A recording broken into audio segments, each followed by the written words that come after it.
du Père et du Fils et du Saint-Esprit. Amen. Évangile de Jésus-Christ selon saint Luc.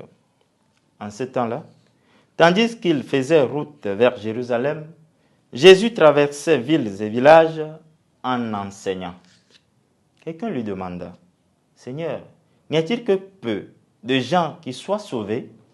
Jésus leur dit, « Efforcez-vous d'entrer par la porte étroite, car je vous le déclare. Beaucoup chercheront à entrer et n'y parviendront pas.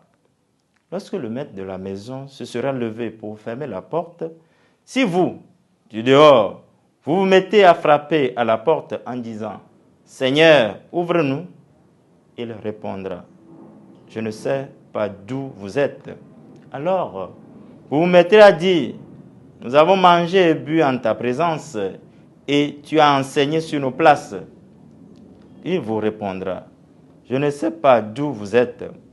Éloignez-vous de moi, vous tous qui commettez l'injustice. » Là, il y aura des pleurs et des grincements de dents.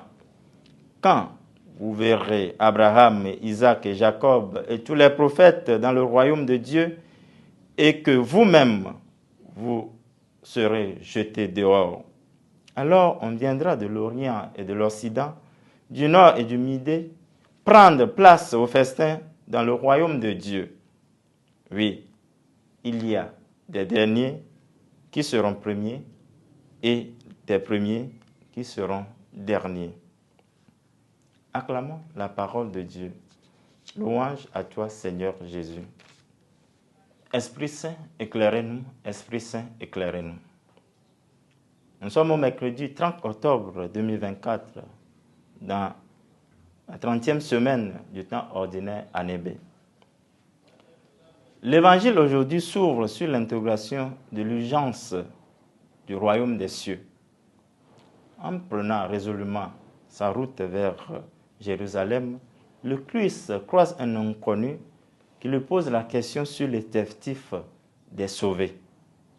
N'y a-t-il que peu de gens qui seront sauvés? Jésus répond en dépassant le débat de l'effectif du chiffre du nombre des sauvés en soulignant à cet inconnu l'effort de conversion face à l'urgence du royaume.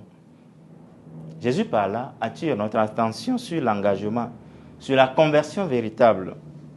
Au Dieu de Jésus, l'accès au bonheur du ciel est conditionné par une lutte qui ferait le chemin de la porte étroite.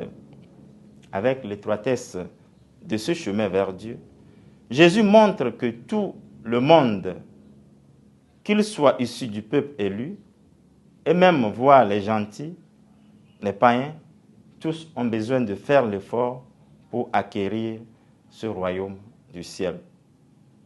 Ceci dit, il n'y a pas de privilégiés d'avance. Il n'y a pas d'un côté les élus et de l'autre côté les damnés du royaume. Le salut n'est pas réservé aux seuls juifs. Le salut traverse toutes les frontières en incluant tout le monde. Pour ne pas être jeté dehors, chassé de loin, comme ces malfaisants, méconnus du Maître, nous sommes invités à propager la bonne nouvelle en intégrant les autres. L'Évangile nous invite à revoir cette prétention que nous avons d'être les dépositaires du salut, en nous engageant à s'ouvrir aux autres, en les intégrant dans nos communautés et cheminer avec eux à la rencontre du Christ. Ceux qui se disent premiers, ceux qui se disent à la page, doivent éviter cette attitude en accueillant ceux qui sont au bas de l'échelle. Voilà ce que nous dit l'Évangile d'aujourd'hui. Que le Seigneur nous aide à intégrer les autres dans nos communautés, aujourd'hui et pour les siècles des siècles. Amen.